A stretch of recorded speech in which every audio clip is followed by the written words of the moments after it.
بهێز کرد. شاندەك نەتەوێ نێگرتی دەربازی باکووری سووریا بوو ji بۆ نرخاندنا زیانە ئەرتەژین ku bi hezaran kes kuştîn. Li qom navendê rayedarên Şîayên Îranê daxwaz ji bo guhertina desalata oldarên welat tê kirin.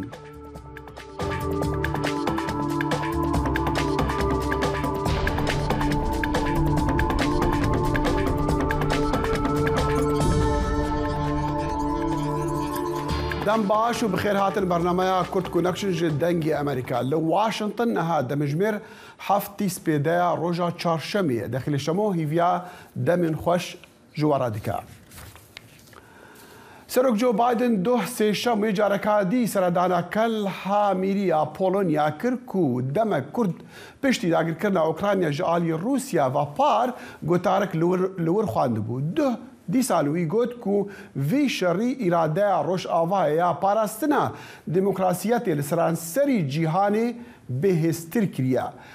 وی هوشیاری دا کو روژن دجوار و تال لپیشمانا لی سوز دا کو امریکا و هف بندنوی دی پشتا اوکرانیا بگره دماکو شرد کود سالا خویا دوامین دا. بایدن گوتنک خواه آرسته گلی روسی کرو گوت روش آوا ندجمنی ویا. بایدن گوت جی روش آوا چه پلانینن ایریشان بکن سر روسیا وک چاوا دو پوتین گوتی. وی گوت جی به میلیونان ولاتین روسی کو بتنی دخوازن به جیران الخوارا به آشتی بجین نه دجمنن. سروک بایدن گوت کو امریکا و هفبند الخواه دی وی هفتیه توله نولی دیجی موسکوی راگه هینن و دی تم روسیا بر پرسیار بکا جی کریارن وی. سروکی پولونیا اندری دودا بانگا هفسوزی جوکرانیا را کر و سپاسیا امریکا جی کر ولاتن ناتوی کو پشتوانیا اوکرانیا دیکن. دودا روژا سیشنبه دماکو سروک امریکا جو بایدن سردانا پولونیا کربو گوت دوی اوکرانیا سر بکه و جبرویه که جی ام پشتگیریا اوکرانیا دیکن. لیکل ها شاهی یا دیروکیه لو وارسو و بریاکو بریا گهشتنا سروک بایدن دودا جی ولاتین پولونی او پنابرین اوکراینی را آخفتلو گود ولاتین اوروپی هف پیمانیا ناتو جی یک گرتینه ده پشتوانی کرنا اوکرانیا دا. ألمانيا دبا يكم ولاتي سركا كو چكان ددا اوكرانيا پشتي آخافتنا راوشكاري ألماني أولف شولز سي روجان پشتي كو موسكو لشكر شاندي جبو داخل كرنا اوكرانيا بار نزيكي سالك يا پشتي كو شولز داگیر کرنا روسیا لسر اوکرانیا وکا خالکا گوهرتنی بناف کری و گوتی کو دی ببستدمی کو آلمانیا چاکان بده ولاتا کی کو دشر دایا و زیدبونا لیشونی جی لسر هیزین چکدار ین آلمانی وی گوت ریکک دریش لپیش و گوهاستنا لشکریا ولاتی میا ده مها خزیرانی ده پرلمان آلمانی به بلوکا اپوزیسیونی و آلیکاریا لشکریا به 107 میلیارد دلاران جو اوکرانیا را پسند کرد. سروکی روسی ولادیمیر پوتین بروانی داگر کرنا اوکرانیا کر روزه که پشتی کو سروکی امریکا جو بایدن سردانه کیف کریش جبو پشتگیریا و پشتوانیا بردوام امریکا و هفبندن وی ین روش آوایی جی کیف را پوتین بجداریا ولاتی خواه ده پیمانا کم کرنا چک ناوکی یا به امریکا راجی راگرد او پیمانا داویا دو جبل خانین هری مزن ناوکین جیهانیه. جبو شروع فكرنا وان بابتان ام ميفان داريا دكتور مجيد حقي شارزاي سياستي لهلسنكي ديكين دكتور مجيد دمباش يعني افراغ عندنا ده يا سروكي روسيكو او ويركاتنا نافوكيان كيم كنا شكل نافوكي بأمريكا راجر حياة چندي قفية لسر أوروبان حتى چندي يعني أوروبي شاوا بري خودن في وداخ يعني دراستی دا او کو آخفتنا کو پیر پوتین ولادیمیر پوتین لمجلس دوما دا که جبو بصدان کس یک کار به دست روسی کو دعوت کرد بود ولا جيت زور بيدنگ دا راس دا بانه بو بچند سبب یک بو بهدر هاتنا سالوادی را هیرشا داگیرگری روسیه بو اوکراین دخواست روشی راپورت اکثر روشی بدت نه هر هندزانن روسیه لسالان دا سروک روسیه چون آمریکا دا راپورت سالانه اوکل ویژن نشنال استیت سرکوماری وان داد بو کنگره او سالانه راپورت خویا سری سال داد این سال بو جاری یکم سری سال راپورت ندهات بو برابر سرسال دسپیکا هیرش داگیرگریش بو اوکراین دسپیکر لوان دا لسر بوارین جور بجور آخر یک جوان باشکشی پیمان نیو استاریا و آمده باشی دام بو هزین همو هزین وی خصموی دیاره و هم نگرانی لاست اروپا دا که اروپا دا همجی لاست آمریکا دا دخلقی نده برکو حرشایت بلو حتی اگر پراکتیج نیتکرن لواری حسیاری و به سببی که آمده باشی ولاتن جبو پرسکری که آن زیاده تر بید و ترسه که او شرایط نوی گویتنی نو برا اوکراین و بکریاری اوکراین و روسیه در باز بیتن ببیت شرایط جهانی که ولات اندیجی تیجا بیتن خاص ام دزانم که روسیه دخوازیتن زخته لسر بلاروس بینید که بلاروس جی ببیت بشه بشاره. بله دكتور مجید ام دزانم يعني الفانشان روجين بوري بري سردانا بايدن جبو كيف جبو بولند كونفرانسي ميونخ جي قال كي وكو دبيجي مكري لسرهندي ديكر كو بشتفانيا اوكراين بيكرن تايبه جي تشاكان سردانا بايدن دي بيراهات افهموا هول الدبلوماسي وين بشتغيريا اوكراينا الصدمي هندي يكون او ازراندن لجم يعني بس صدمي ازراندن روسيا و فلاديمير بوتين دركه ودوه وي برياري بدا بريار راغرتنا اتشكينا بو كيما بس تام اوام بيقين روسيا ويدا خو تني جلتني حس يا سهل جد بركو حمو او بشتواني كو يعني صار جبري دماغ الشر دس بيقول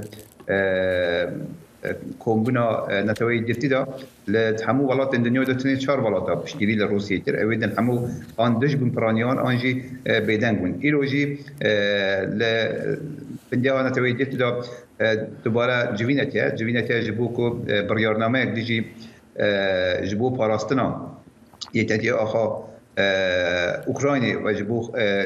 محکوم کردن على راسد روسیا بیدار کردن و بتیمی اشیاء ولات پشتیوانی و مسئله تن. آن همو بود نسبی که روسیا صاحب ایزولابونی بتن پشتیوانی تو ینبون خاص مایی لمدت دلک کرده لمدت مدت سالتی دا هم اروپا هم جهان روجوا جهان بیشن دموکراتیک لباری آبروی خول روسیا بیمنت کردن و کارت کردن که آبروی جهانی جه هنده گریدای به روسیا نمینید و اوه همو زختک زیده لسر پوتین دانایا لدو آلیا دا آلیا که لشرین اللي شر دا خسارة كل روسيا خاص ما أو إنسانيت كو ارتش روسيا بهجمات الجلك زيادة هات يفشتن خسارة أبوريكو جيتنا أو أرمانجيكو جبود دوما هدانا بنهاج وقت تبرشوا كو بتشان صالة بكشتن أو نحمو زخت دخل وبيتن بيرابوري بدأتن بلي باشا الدكتور مجد أمدزانن يعني بري دمك لأوروبا خلقية بقشتي بحثي ترسوان شو مسألة تشكينا فوكي هابو ومسألة توليا روسيا وبوتين جو أوروبيان دمكو بشتجيريا أوكرانيا ديكن لولاتن وكفلند بون منتو دويدري الولاتن ديان أوروبي يعني أو هست شاوايا هست يعني ترس جي قرنبونا عشر يعني جي بقهت الراديكو تشكينا فوكي ببكارينان دراسته ترسا ولاتن نزيك روسيا خاص ما فنلندا او فرسا ولاتن اوروبا روج حالات ترسين ديروتينا دبركو بديروتي دا روسيا راجع هنديه لا اختنا خوش دا بوتين بحثويتكو امدويا غرور نتوي او جينكو مستحق روسيا بجرنوا بي اماجي او خاص يك جوا مثلا اوكرانيا بكوينا اوكرانيا وقت بشك روسيا زاني لدريج دم دا ام دكارم بيجن فنلندا جيكو وقت خوبن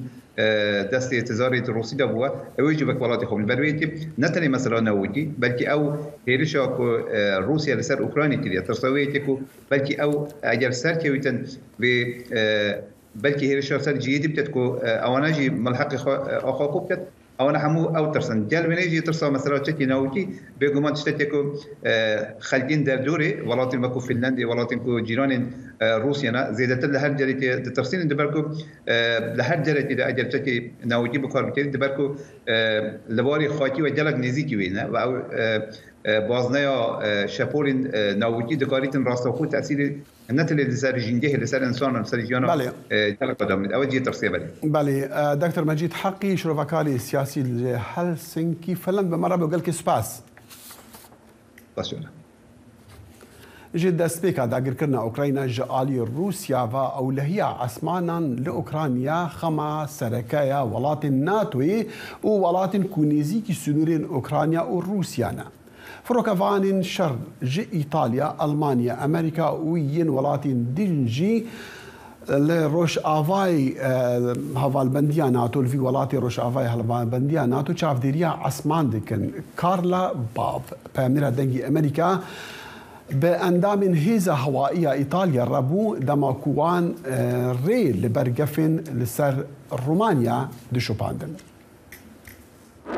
فروکی ایروفایتری ایتالی چاودێری ئاسمانی نێوان ڕۆمانیا و ئۆکراینیا دەکەن. ئەفسەرێکی هێزی ئاسمانی ئیتالیا پێمانەڵێت کە تیمە 150 کەسێکەی گەیشتونتە ئەم بنکە ئاسمانی ڕۆمانیا لە پێناو یەک ئەرکدا. لە بنەڕەتدا ئێمە بۆ پاراستنی ئاسمانی ڕۆمانیا لێرەین جۆرە مەترسیە کە دەشێت ڕوو بدات. ئەم هێزە ئاسمانیە بەشێکن لەکردەیەکی بەرفراوانی چاودێریکردنی ئاسمان لەلایەن ناتۆوە کە پاشەوەی رووسیا بە نایاسایی دوورگەی قرمی لە 2014دا خستەوە سەر خۆی. ڕەنگە رووسیا بڵێت ئەمە ئیسیفزازکردنە، بەڵام تۆ دەڵێیچی؟ بە دڵنیاییەوە بۆ خۆپاراستنە ئێمە لێرە نین بۆ شەڕکردن. ئەم هێزە ئاسمانیە وەک قەڵغانێکی بە کۆمەڵوان لە سەرانسەری ئاسمانی وڵاتانی ئەندامی ناتۆ. کاتێک کە وڵاتێک دەبێتە هەڕەشە بۆ سەرنجامێکی ناتۆ نابێت تەنها پێشبینی ئەوە بکات کە ڕوبەڕووی یەک ئەندام دەبێتەوە، بەڵکو ڕوبەڕووی ڕێکخراوێکی گەورەی وەکو ناتۆ دەبێتەوە کە چەندین سەرباز و فڕۆکەوانی هەن و ئامادەن بەرگری لە وڵاتەکە بکەن. فڕۆکە جەنگیەکان خێرا ئەڕۆن. فڕۆکەیەکی ئاسایی زۆر خاوترە لە چاو فڕۆکەی جەنگی. فڕۆکەی جەنگی لە خولەکێکدا نزیکەی 11 کیلۆمەترە بڕێت. لەبەر ئەوە تیمێک کە لە دوو فڕۆکە پێکاتون هەمیشە لە ئامادەباشیدا بۆ ڕوبەڕووبوونەوەی هەر ئەگەرێک. هەروەها توانای ئەوەیان بێ لە 15 خولە کەمتر لە ئاسماندا بێت. ئەمە پێوتێت مەشقی تی سکرامبل درێڵ پێشبڕکێ بۆ وەرگرتنی ڕەزامەندی بۆ هەڵفرین لە ئاسماندا و نیشتنەوە لە هەر ساتێکدا شەوگەیان ڕۆژ. تیمەکە وا پیشانی دەدەن کە کارێکی ئاسان بێت، بەڵام ئێستا لەگەڵ دەستدرێژی زیاتی رووسیا بۆ سەر ئۆکراین شارەزای بواری بەرگری دەڵێن فڕۆکە وانەکانی هاوشێوەی مۆریێڵ یەجگار گرنگن بۆ ئەرکەکانی ناتۆ لە سنوورەکانی ڕۆژهەڵاتی ئەوروپا. پێشبینی هێرشێکی سەربازی رووسایی هەیە لە هەندێک کاتدا لە هەفتەکانی ئایندەدا. هەندێک وەهایان داناوە کە دەشێت ئەو هێرشانە نزیک بن. تیمی بۆڕێڵ تەنها 11 خولەکیان پێچوو بۆ نیشتنەوە. دەڵێن لە ماوەی چەند ڕۆژی داهاتوودا دێنەوە پەرۆشن بۆ پێشبڕکێکردن لەگەڵ ساددا. بەوە دەزانن کە هەر چرکە ساتێک چەند گرنگە لە کاتێکدا هەڕەشەیەکی ڕاستەقینە ڕوو بکاتە ئاسمانی وڵاتانی ئەندامی ناتۆ. یەحیا بەرزنجی دەنجی ئەمریکا بۆ راپۆرتی کارلا باب لە بنکەی ئاسمانی ڕۆماوە. دەنگی ئەمریکا سەرچاوەی متمانە پێکراوی هەواڵ و زانیاری.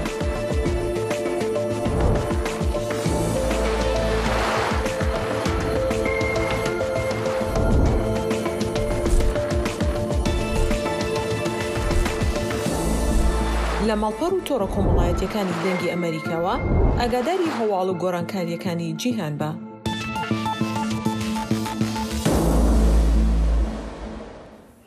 خەباتên lêgerîn û rizgarkirinê li Tirkiya îro çarşemê jî berdewam bûn piştî erdhejeka din bi hêza 6.4 li destpêka vê heftiyê Tirkiye û Sûriye hejandîn. Rizgarbûyên ji erdhejan ku berî 15 rojan Tirkiye û Sûriye hejandibûn di encam da 10,000 kes jî mirin û bi sedan hezar kesên din jî bê mal û halman û piştî erdheja ya dawî jî نو ڕزگار بووی لەوان هەرێمان ڕاستی ترس و ترۆمایە دەبن. دەدیمەنین ئیرۆ چارشەمێدایەن ژێ مەراش و هاتایە گەهشتینەمە و هاتن دیتن خەباتکارن لێگەڕین و ڕزگارکردنی کارین خوا بەردەوام دکن. و شاندەك نەتەوێت یەک گرتی دو سێشەمە سەردانا باکووری سووریا کرد ji بۆ دەرخاندنە زیانên ارتەژیانê meha şibatî ku bi hezaran kes li Tirkiye û Sûriyê kuştine. دسردا خوادا جيگري کوردیناتوری آلیکاریان مروفانی نتوینی گرتی دیوید کاردن جه اسوشیت پریس را گوت کو دسته اوی حوجداریان خلکی کو راستی زیانی هاتنا جه انجام ارتحاجا دنرخینن کاردن گوت جی پیتیوین بنگهین حوانگه پیداویستین تندرستی آوا و خوارنی کرستین پاقجی و بیگومان را کرنا کاولانا گهاندنا آلیکاریان جبو هریم راستی ارتحاجی دبن لسوریا جبر پرسین سیاسی و شر کمال جدا جدا چکدار آلوز بونا از في دليل ورقرم بشم جم هفكار أخو أصدم يا ساق جبوا مزانين كأجهين داوي لسر أرتهجي وكا كارن بشتي أرتهجي تشدبن تشنا أصدم بله داخل دماغو جرساتك بري لبينغول وسرسينوري بينغول وآمده أردهجك نو بيكات مخابن لغور راغا هندنا آفاده اف أردهجا بپیلیا 4.5 بويه لده درباره زيانين أردهجه ده هنك داخويانيه فرمي نهاتيه داين لغور راغا هندنين چافکانیان حرمی هن خانی خرابونه و هر وها دنوا جلد شینیه ده ترسک مزن چوی بویه و هر وها داخل انجامین ایروین فرمی لترکیه هن نهاتن راگاهندن لگور انجامین دو ین فرمی لترکیه تنی لترکیه 42,000 و 78 مرنه و هجمارا برینداران جی بگشتی ج 110,000 درباز کریه و ج 6 سبات ده حتی دو نیزی 7,000 اردهجین پچوک ین پاش پیک هاتنه براسي جي او هرتهش خطر قال لك مثلا چونكو ددي قال لك اواهي قال لك بالا خانه برزياني كتنا وقال لك درزينا اللي هر ارتجا كبرنگا خطر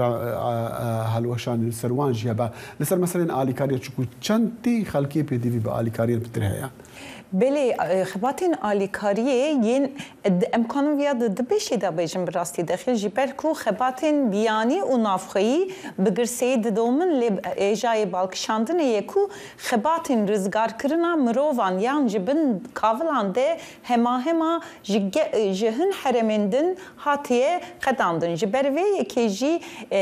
تیمین رزگار کرنه ین بیانی تیوی ین امریکی به ایرو جوالات ترکتنه لخبا تیمین پسپورت تیمین آلیکاریه ددومن وکمیناک دو وزیرین دروی ین آلمانیا ین نافخه و غزینه سردانا حرمان کریه و سوزا 55 میلیارد یورو ین نو آلیکاریه دا جاليندن إيرو يونانستاني 310 تونندن آلیکاری ين ساغلمية بدوين روجانه شان تركيا لسوريا جي هولين وخباتين آلیکاریه ده قناغك دديه. أمي فكرن جم تجارة كذا مثلا بمرة بمينا لأنها هناك رابورت هنا. بله جنازين وان ولاتين سوريين كود ارتهجدا لتركيا مرنا تن بقو هاستن جبو ولات ديوان ومال وان لي او دبس دما قرب على كمزن دغورستان هريمي دا بمليون سوري جشر ناف خوي رافيابون تركيا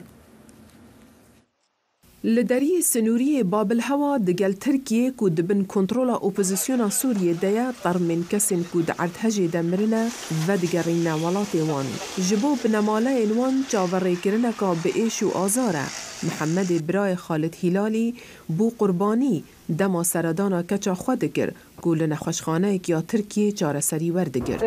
جبری ارتش چه ببت محمدی گوت اما ساخلمی زارو کوی گلک باش بو لپیدوی چاره سری بداوی بید اوی گوت او دی وگرتو سوریا بو سردانا مالباته و دی جارک دی وگرتو ترکیه داد گل کچا خوب بمیند پشتی چند دمجمیران جپیوندی آوی ما بهیز د ارتش دا هاتا کشتن بمليونان خلق سوريا جبر شر نافخوي بونا پنابر لوي آلي دنيا سنوري تركيا كو گلك جوان باجيران كتنا بر ارتهجي و زرار ديتنا کاربدستین پارێزگەها ئیدلیبێ بخوا سەرەدەریە دگەل کاریگەریên ارتهجê dikin û harîkariyê dikin da ku termên kesûkarên wan ji Tirkiyê vegerin. Hejmara qurbaniyên ku me ji roja yekemî erdhejê û vir ve heta îro di deriyê Sinûriyê Babil Hewa rawergirtine gihiştê 1503 kesan û radestî malbatên wan hatine kirin. Niha Xalid Hilal Mihemedê birayê xwe dibite bajarê Biniş li Sûriyê da ku veşêrit. Goristan pir bûye lê civaka navxweyî li hev hatine da harîkariya yekdû bikin. Wekî xelkê bajarê Binîş me ji aliyê ciwanên bajêr ve destpêşxeriye ji bo veşartina terman kir û ev erka herî hindik bû ku ji destê me dihat û me dixwast harîkariyê bikin. Dîmeneke pir xemgîn bû ku me li van malbatan dinêrî ku di gorên komî da dihatin veşartin mebesta min dayîk bav zarok hemî pêk vetiyek gorda û li goristanekê dihatin veşartin. Di nava van hemî qurbaniyên erdhejê ku li vî gorê bi komel hatine veşartin, Xalid jî birayê xwe bin ax dikit. Rastî ew ku birayê me bi tinê sexbêrê malbata xwe bû. Eger nexweşxane û dermanên baş li Sûriya hebana, ew bû çareseriya keça xwe neçû Tirkiye. Li demê ku mirî di goreke bi komel da têne veşartin, hewiltên dayîn ku kêlî ji bo piraniya wan bên duristkirin da kesûkarên wan ji bîr nekin. Raporta Durain Jones, Helene Sindhi, Dengê Amerîka. Ji ber ارتجا mezin gelek avahî li bajarê Cindrîsê yê herêma Efrînê helweşiyane û ku rûnişvanên wê jî neçarbûne derbeder bibin. Lê niha çalakvan dibêjin metirsî heye ku li şûna avahiyên heriftî komelgeh werin avakirin ku Kurd dibînin ku wê bên derxistin û ew metirsiyek mezin e ji ber ku renga Ereb û Tirkman li cihê wan werin bicihkirin bi taybet bi armanca guhertina demografiya bajarên Cindrîsê û Efrînê. Newroz reş û peyamêra dengê Amerîka li şehba ev rapor gihandiye. Hesên Hebeş derbiderekî Efrînî ji bajarê Cindrêsê ye. Ew ji 5 salan dal penagaha şehba dimîne. Hesên 35 salî bi dilgiranî nûçeyên dûr ji hwarê xwe dişûpîne ku di erdheja mezin da wêran bûye. Her wiha xaniyê wî jî ku komên çekdar destdanî bûn ser herifiye. Hesên li ser sibarûja zemîna xaniyê xwe bifikare. Navî milet giya yane. Ayna milet gî ketî vê tengiyê vê dalaqî kisiba fitilî. Tane ayna duwarê bê çe duwar jî nemo. Ma digu duwar hew jî nemo. Ê kida herin. Demê û çete destî xwedî nayîser û siba enfidîn emzimên heva hewşê me tabe ne hewşê te. Em ê kirûn. Li gor encûmena xwecihîya Cindrêsê di erdheja şeşê Şibatê de 1100 kesî jiyana xwe ji dest dane. Her wiha dûra 1400 avahî li bajarê Cindrêsê hilweşiyane yan seqet bûne. Di vê derbarê de çalakvanên Kurd hişyarî didin ku metirsiya avakirina komgehan li şûna bajarê Cindrêsê heye. Li Cindrêsê çû wer û xwandin çi ji nû were avakirin ne ji bo xelkê wê resen wê bimîne wê tenê ji bo gorî statîkên wan yani statîkên Tirkî û Qeterî ji bo Ereb û Tirkmanên ku ji di 2018 şûn dava ji herêmên şerê Sûriyê hemû anîn vir da bi zûrê silahê bi zûrê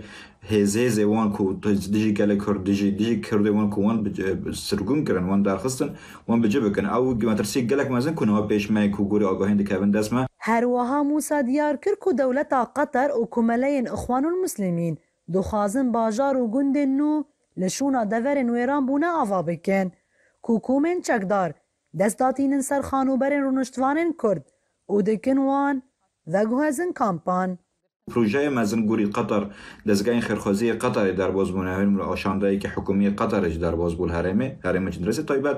xuya kir ku ew dixwazin bajarekî nû ava bikin. Ew bajarê nû bajarek Herêmê li Ezazê dikeve nêzî Efrînê ama li Cindrêsê dixwazin xaniyên ku berê hazir çêkirî ku çawa li Mondiyala 2022 li Daheyê ava kirin dixwazin tiştekî wî sal Cindrêsê ava kirin. Metirsiya avakirina komgehan li Cindrêsê projeya guhartina demografîk li Efrînê dîsa derdixe hûlê. Ku rêxistinên mafên mirov yên Kurdî û Sûrî di raportên xwe de dibêjin ku taniha 20 komgeh li Efrîn û navçeyên wê hatine avakirin û malbatên komên çekdar û Ereb û Tirkmenên کو ترکیش دروای هرم آنی بون لوان کمگهان دیم بجه کرن. نوروز را شدنگ امریکا. پیوانین آواهی و آواکرنی لحریم کردان لسوری لگورا ستاندردین بری حکمت شامینه پشتی ارتهجا ششی مهی کمیته یک جه اندازگارین آواهی سازی روشا آواهیان لقامشلو دنرخینه جور زان عمر پیامنی دنگی امریکا فرابورد گهاندیه.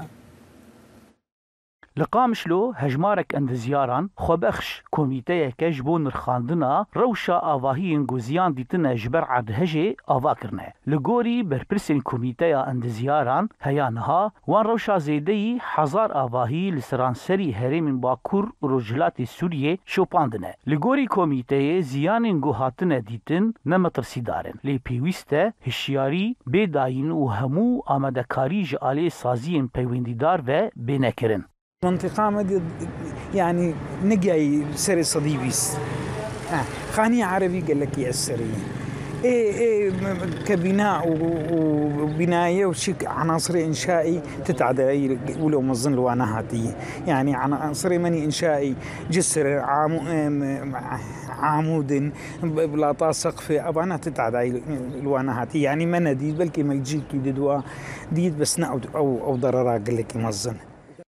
لآلیه کیدن شارداری قامشلوی دیار دیگه گو سیستم آواکرنی لدوره لگوری پیوان آواسازی یه حکومت سوریه تی جی بی جی کرن لگوری شارداری پشتی هردهجه پیوستی عوام به پسپوران هیه جه پلانسازی که نو گو روشاهی برچاو بگره. بلدیه قامشلو ام نکار رخصی بدن به تحلیل التربه ددو يعني جبو زلزالي عرض هجي كرديد بعرض هجي يعني ام حاجتها انسان ذو خبرا سبور يعني هنكا بشي نجدربه طبعا انا امكانياتي ما تمننه يعني هنكا بشي نجدربه يا وهن نجدربه لغوري بسبوران تنديا عرض هجي لباكور رجلات سوريا گهشتيه 5.2 بيلا لغوري بلايا ريختر لگوری تخمینا پسپوران هکه پلیا عرض هجه پلیا کدن زیده با لهری من باکور و رجلات سوریه ده زیانه که مزن رو بدانا. اند زیار تکز دکنگو پیوسته دستلادا خوجهی لسر سیستم آواهی سازی لیکولینان بکه و با آوای کی برفره هشیاری لسر چعبدیریه بکرن. داکو جبو هر فلاکته که گود پیشروجه ده بقومه آمده کاری هبن. زانا عمر دنگی امریکا قامشلو برنامه هفترنگ برنامه کنری یا بشی کردی لدنگی امریکایی از لقمان احمد هر دو هفتی جارکی و بمگرکی ناو اختی چاندو نرارنگی بمرانه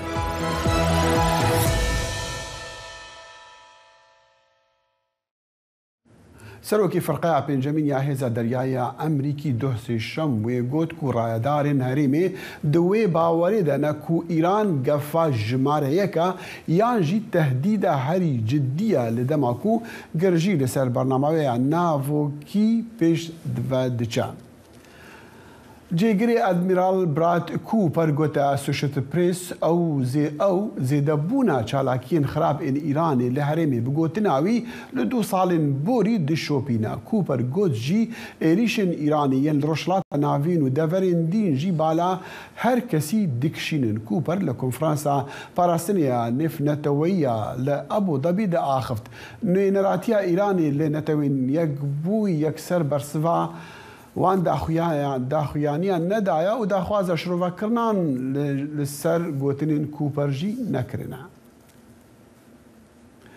دوای تپرینی 44 سال لشورشی اسلامی سالی 1907 نوی ایران بانگواز لشاری قومی ایران و بو گورینی دسالاتی آینی ولات دکری. ام شاره ناوندی هنده لگرینگترین مزارگو دزگای زانستیه لباوری شیعه دا. ام باگوازش دوای خوپشاندنکانی دیج با حکومت دیتن. لەگەڵەوەشدا کە لە ئێرانی ئەمڕۆدا شاری قۆم بە بنکەیەکی تۆکمەدا دەنرێ بۆ پشتیوانی لە ڕژێمی کۆماری ئیسلامی ئێران،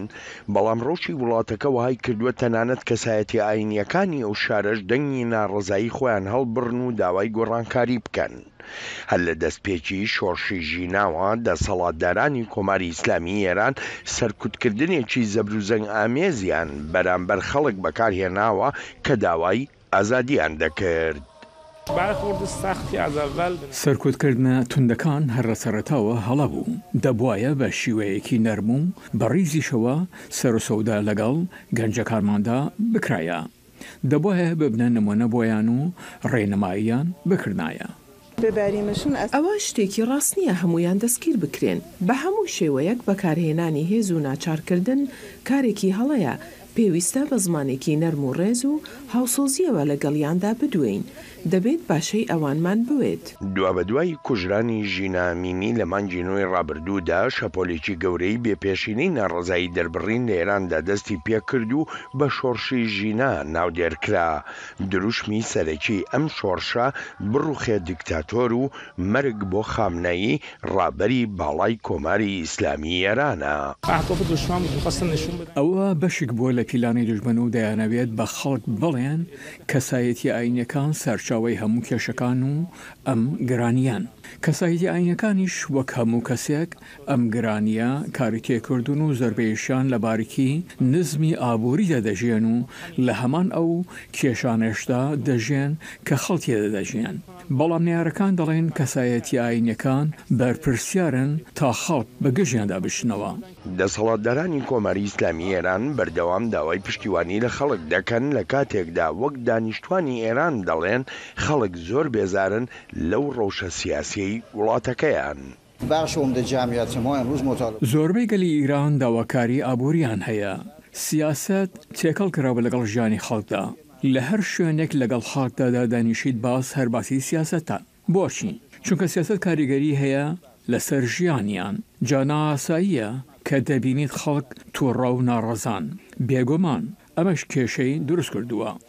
بەهۆی سیاسەتە سەرکوتکارانەکەی ڕژێمی کۆماری ئیسلامی ئێرانەوە بەهۆی هەروادێ و خراپتربوونی ڕەوشی ئابووری و داڕمانی زیاتری نرخی دراوی ئێرانیەوە بە دوور نازانرێ خەڵک درێژە بە شەپۆلی ناڕەزاییەکانی خۆیان بدەن. زۆربەی دانیشتوان ئەوانەی لە ئاسی مامناوەندیدا شتێکی ئەو تویان نەماوە لە ئەژمارە بانکەکانیاندا، ئەوانیش ڕۆژێکی تر و بەم زوانە دێنە سەر شقامەکان. خەڵکی هەژاری بەم زوانە دەڕژێنە سەر شقامەکان و بەم زوانەش دەبێت. دوا بە دوای کوژرانی ژینامینی لە مانگی نوێی ڕابردوودا شەپۆلێکی گەورەی بێپێشینەی ناڕەزایی دەربڕین لە ئێراندا دەستی پێکرد و بە شۆڕشی ژینا ناودێرکرا. دروشمی سەرەکی ئەم شۆڕشە بڕوخێ دیکتاتۆر و مەرگ بۆ خامنەیی ڕابەری باڵای کۆماری ئیسلامی ئێرانە. بۆ شیکردنەوەی ئەم بابەتانەی پەیوەست بە ئێران میوانداری ئارێز ئەنداریاری دەکەین. ڕۆژنامەنووس لە سوید کاکاری زۆر سوپاس بۆ کاتی جەنابەت خوێندنەوەی جەنابەت بۆ ئەم بانگاوازە سرنجڕاکێشەکە لە شاری قومەوە دێتن بۆ گۆڕینی دەسەڵاتی ئێران کە لە راپۆرتەکە دامان بینی. بڵێ پێشەکی سڵاو و ڕێز وێڕێماندوو نەبوون. دیارە قوم گرنگێکی تایبەتی لە ئێران لەبەرەوەی کە gelek paşnawiya naznayî wergirt bi lewanaya paytextî mezhebî Îran, paytextî kulturî cîhanî Şîa, nawendî berhemhênanî zanist siyasiyekan li Îran û gelek navî kê şarekî radê giring e ser şarek gewrê ye 1,200,000 kes tê jî nizîkî şarî Tehran li paytext û hewzê elmî qom ke nawendî ya fêrgeyî perwerdekirînî ئاخوندی شیعەیە لە دنیا یەکێکە لە شوێنە هەرە هەستیارەکان بە جۆری لە جۆرەکان مرۆڤ دەتوانێت بڵێت مانیفێستۆی کۆماری ئیسلامی ئێرانی شیعی لە شاری قۆمۆ دێتارەوە. بەڵام ئەوەی کە ئاستی ناڕەزایەتیەکان گەشتووەتە قۆمیش بە دوور نیە لەو ناڕەزایەتیانەی کە ماوەی 6 مانگە لە ئێران دەستی پێکردووە لە سەر تاسەری ئێران بەردەوامە ئەو هۆکارانەی کە بە ڕێزیشان لە راپۆرتەکەتان ئاماژەتان پێدەبوون نمونە دوێنێ ئەمڕۆ بۆ جاری یەکەم دوێنێ بوو بە $50,000 $1 ئەمریکی ئەمڕۆ بوو بە $51,000 لە بازاری ئازادە سەر ڕای گرتنەبەری کۆمەڵە ڕێوشوێن لەلایەن بانکی ناوەندی ئێرانەوە بەڵام نەتوانراوەکە ئەو هۆکارە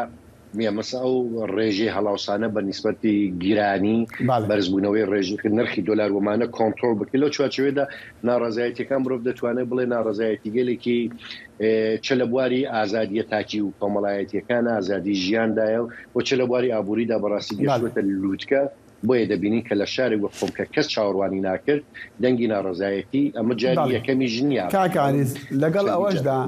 لەگەڵ ئەوەشدا بیستمان پێشترش یەکێک لە ئەفسەرە باڵاکانی ئەمریکا لە هەرێمە دەڵێ ئێران هەڕەشەی ژمارە یەکە لە هەرێمدا یعنی چۆن ئەو هەموو کێشەیە لە ئێران دیسان هەڕەشە بێ بۆ سەر وڵاتانی دیکە بڵێ خۆی لە ئاسی ناوخۆدا بەداخەوە بە جۆرێک لە جۆرەکان دووبڵ مڕاڵێکیش بە سیاسەتی دنیای دەرەوە بە نیسبەت ئێرانەوە هەیە ئێرانەوە ماوەی 44 ساڵە لە سەر دەسەڵاتدایلەوە 44 ساڵە بەدەیان جا سەرهەڵدان و ناڕەزایەتی بۆ هیچ پشتیوانیەک لە گەلانی ئێران یان لە نەتەوەکانی ناو ئێران نەکراوە لەو چوارچەوەدا مرۆڤ دەتوانێت دابەشێکە بە دوو بەشی زۆر جیاواز و سیاسەتی دەرەوەی ئێران کە ئەو بەڕێزە کاماژەیە پێداوە ئادریا برات کوپر بووە گەڵ لە نابم یا جێگری ئەو بوو کە قسەی وای کردووە لێرەدا ئێران لە ڕووی سیاسەتی دەرەکی خۆیەوە هیچ گۆڕانکاری کێوتۆی نەیەناوە تاراوە دەستێوەردان لە وڵاتانی هەرێمی دەستێوەردان تەنانەت لە ئاستی ئوروپاشە بینی دوێنێ پێرە مەسەن لە بریتانیا پلیسی ئاسایشی بریتانی تەلەڤیزیۆنێکی ئێرانی ئاگادار دەکاتەوە کە پێویستە بنکەکانتان بگوازنەوە بۆ دەرەوەی بریتانیا دەرەوەی لەندەن لەو چوارچێوەیەدا دەستێوەردان لە وڵاتانی عەرەبی لە وڵاتە دراوسیەکانی خۆی بە تایبەتی لە عێراق لە سووریا لە لوبنان ئەمانە و برەودان بە بەرنامە ناوەکیەکانی ئەم ڕۆژە سەربازی موشکیەکانی ئێران یەکێکە لەو شتانەی کە هۆکارێکی سەرەکیە بۆ ئەو وتانەی کە ئێران بە مەترسیکی جدی دەبینن بە تایبەت پیتاندنی چڕی یۆرانیوم کە دوێنێ پێرێ ئاژانس باس لەواکە کە گەشت ڕێژەی لە 1970 بەڵێ کاکارس دەزانین کە حوسێن ئەمیر عەبدوڵاهی وەزیری دەرەوەی ئێران لە بەغدا بوو و لە دیدارێکدا لەگەڵ هاوتە عێراقیەکەی داخوازی یان خوازیاری کۆتایی هێنان بە بەڵگەنامەیەکی هاوکاری ئەمنی ئێران عێراق بوو کە لە کەمترین ماوەدا بکرێ ئەکری پێمان بڵێ مەبەستی ئەم بەڵگەیان ئەم هەنگاوە چییە تێگەشتن جەنابەت چیە بۆ ئەمە بڵێ بەدڵنیە ئەگەر چاو لە وەزارەتی دەرەوەی ئێران بەگشتی و سوپای پاسدارانیش لە دوانەکانی لە ماوەی چەند هەفتەی ڕابردوودا بکەین ئێمە گەلێک جار ئەبینین کە باس لەوە دەکرێت کە پێویستە ئۆپۆزیسیۆنی ئێرانی کە موجودن لە عێراقدا چەک بکرێن لە عێراق دەربکرێن کە نمونەی پراکتیکی ئەوەش پێشتر مجاهدینی خەڵق بوو بە هاوکاری دەوڵەتی عێراق و ناوەندە ئاسایشی و ئەمنیەتەکانی عێراق توانیانەوە بکەن بانگەوازی ئەوەش هەیە حتا مەسەلەن لێکی لەو شتانە باز لەوە کرا کە نوێنەرایەتی حکوومەتی هەرێم ئێران و عێراق ڕێککەوتون لەسەر ئەوانە و گەلێک دۆسیە تایبەت هەیە مەسەلەن دۆسیە گرێدانی ئێران ڕاستەوخۆ بە عێراق بە سووریەوە لەوێەوە بۆ لۆبنان و مەسەلەن کۆتایی هێنان بە هاوکاریەکانی مەسەلەن لەگەڵ وڵاتە ڕۆژاوایەکان وەکو ئەوانەڵم بە تایبەتی وڵاتی یەکگرتوەکانی ئامریکا و کۆمەڵەشت حوسێن عەبدوڵاهیان باسی لەوەش کردووە ئەمیر عەبدوڵاهیان کەڵێت عێراق گەشتوەتە ئاستێکی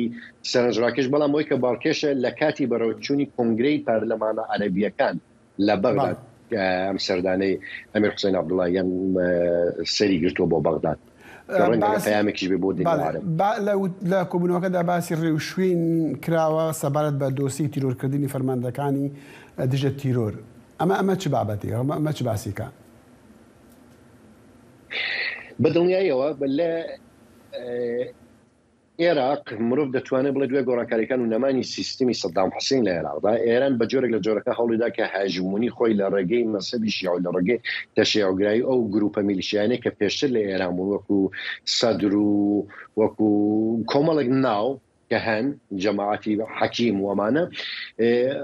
هاتنەوە عێراق و زۆر بەڕاحەتی توانیان دەست بگرن بەسەر جومگەکانی دەسەڵاتدا لەو چوارچەوەیەدا ئێران خوازیاری ئەوەیە کە دۆسیەی ئاسایشی عێراق هەم چۆن کەیسە هەژمونیکی زۆری ئێرانی پێ دیارە بە هەمان شێوە لەژێر کۆنتڕۆڵی ئێراندا بمێنێت و بەڵکو بەرفراوانتر یعنی ئێران بتوانێت بە شێوازێکی زۆرتر کۆنتڕۆڵ بخاتە سەر دام و دەستگا ئاسایشی و پەیوەندیەکانی عێراق ئاریز ئەنداریاری ڕۆژ لە مەنووس لە سوید لەگەڵمان بوو زۆر سپاس سپاس بەخش بۆ پەرەپێدانی 6 کێلگەی نەوت و گاز عێراق ڕێکەوتنێک لەگەڵ کۆمپانیای هیلالی ئیماراتی و 2 کۆمپانیای چین واژۆ کرد لە کاتێکدا هەوڵ دەداتن غازی سروشتی زۆر پێویست بۆ ویزگەکانی کارەبا بەرهەم بێنێتن و هاوردەکردنی کەم بکاتەوە کە بارگرانی لەسەر بودجەی وڵاتەکەی دروست کردووە. کۆمپانیای کرسنت پترۆلیەم کە بنکەی لە ئیماراتە 3 گرێبەستی واژۆ کرد بۆ ماوەی 20 ساڵ بۆ بەرەپێدانی کێلگە نەوتیەکان و گازی سروشتی لە پارێزگاکانی بەسرە و دیالەی عێراق لە باکووری ڕۆژهەڵاتی بەغدا. کۆمپانیەکە ئاماژەی بۆش کرد بڕیارە لە ماوەی 18 مانگدا گرێبەستەکان دەست بە بەرهەمهێنانی 250 ملیۆن کۆپێکی غازی سروشتی لە ڕۆژێکدا بکەن. کۆمپانیای یونایتد ئەنەرجی گروپ چینیش گرێبەستی پەرەپێدانی کێلگەی نەوتی سندباد لە نێزیک بەسرا واژۆ کردووە. ئەف زستان ji bo hezaran êzdiyên derbederên lê kampên awareyan li deşta Neynewa dijîn nehêsan bûye. Sivîlên derbeder ji dengê Amerîka re dibêjin ku nebûna xizmetên bingehîn û kêmbûna sistema germkirinê êşa wan lê kampan demekî dî zêde kiriye. Peyamberê dengê Amerîka Kawa Umer ji wir ev rapor şandiye.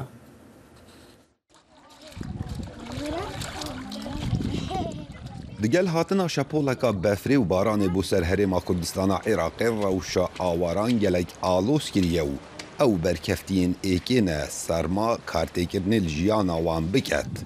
Her çende ew xîvetên xwe rojane sexbîr dikin û dewroberên xîvetê axêt dikene ser. Lê sermayê bandora xwe heye. وتيت بنجمدها وحالي مال بنبان شادر كذا يعني هاكا وسا باران وباري فيجا قالك شادر جي كده وقول على انه هو وزعين تقريبا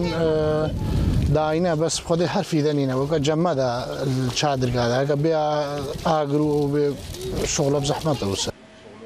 ئاوارên şengalê dibêjin em welatê xwe de awareyne û mawê çendîn salaya hikûmeta navendî û hikûmeta herêmê planên wesad nedanayne ku em vegerîne ser cih û warên xwe. ساڵانە ڕەوشە me vî awaye. ئەم الدەولەتا خۆدەینە ئەم ئەوەدە سالام نازحن يعني الدەولەتا خۆدەم عراقینە و مواطنێ عراقی ئەودە سالام بنخیڤەتا دەینە يعني وەدەئێمە نەی بەمەد vême bizî virne ciyên me yani hemûyê baştir bû. Li Snûrê parêzgeha Duhokê û deşta Neynewa 15 kempên awaran bi xwevedgirî tin ku dezgehê barzaniyê xêrxwazî rêveberiya wan diket. Destpêka werzê zistanê ibtinê 100 lîtrên nefta spî li ser her malbatekê belav kirbûn ku dibine zêdetirî 26,000 xêzanên awaran. Di plan daye ku dubare 100 lîtrên dî bidene her malbatekê. Kawa Umer dengê Amerîka deşta Neynewa.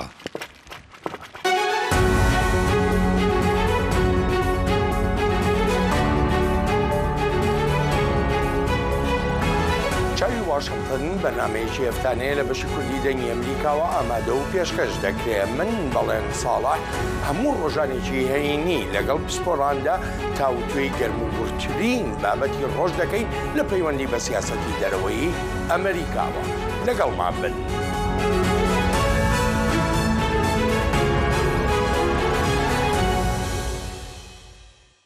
ناوەندێ کارتەر یê xêrxwazî bingeh li Atlanta wilata Georgia dibêje ku serokê berê Amerîka Jimmy Carter yê notu 8 salî niha li jêr çavdêriya sexlemiyê daye li mala xwe piştî ku nexweşxanî biryar daye wî bibe nemalawî ji bo rojên mayîn jiyana xwe li wir derbas bike. سوزان تەیلەر هاوڵاتی شاری بەفەڵۆ لە نیویۆرک دەڵێت خراپبوونی ڕەوشی تەندروستی جیمی کارتەری سەرۆکی پێشووتری ئەمریکا بەلایەوە مای سەرسوڕمان نەبوو. گوتیشی بەڵام چوونی بۆ خانەی سەرپەرشتی تەندروستی بە ساڵدا چوان دایخورپاندم. دەبێت دان بەوە دابنێم کە من لە کاتی نان خواردنی بەیانی داگریام ئەو هەواڵە بۆ من زەنگی ئاگادارکردنەوە بوو سەبارەت بەوەی کە ئێمە لە قۆناغێکدا ئەو لە دەست دەدەین.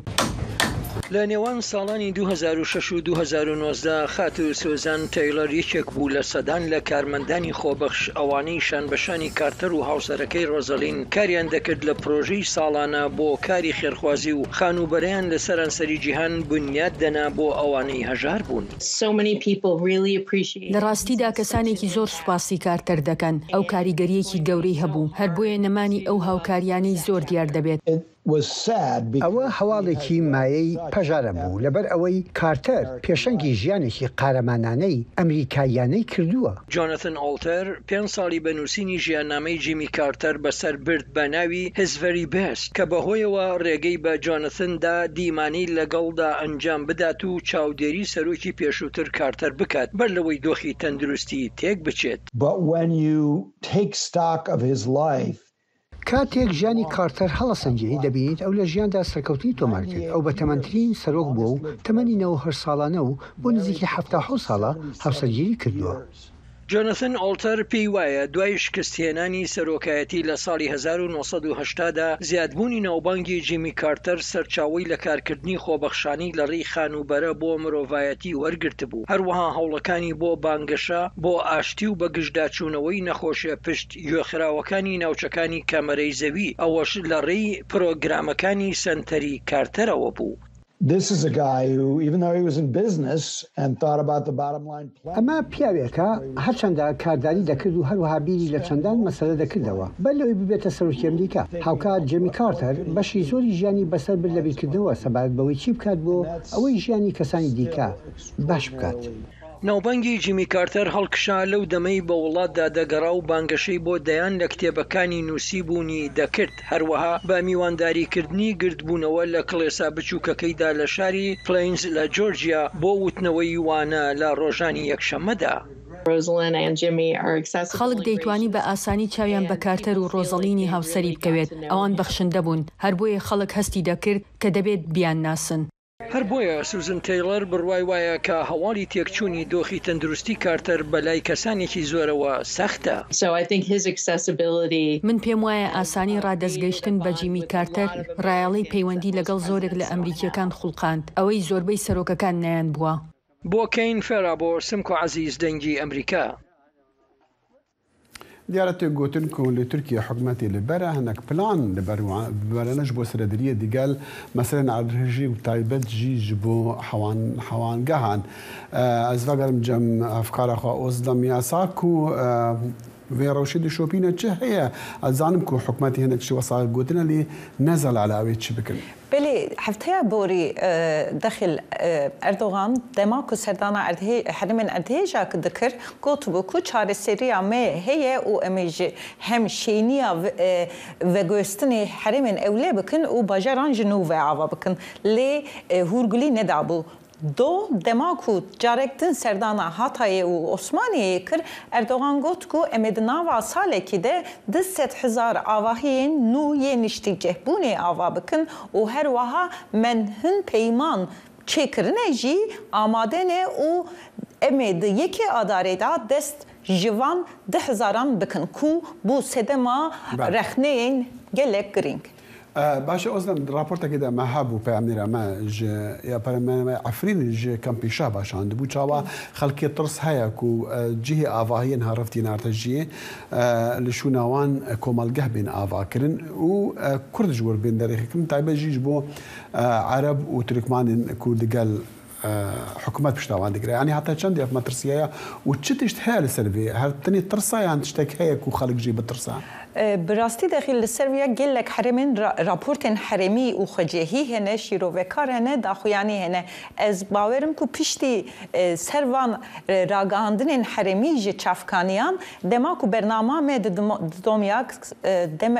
قاسی نیف ساعت بره مجلس سوریا دموکراتیک داخویانی هم به انگلیسی هم به عربی هم به همود زمانان یا آوارته بلافکر لزگین بلافکر او ج جواتا ناونه تیوی خوش بالکشان سرو خطریه گوت کو با آلیکاریا دولتا ترک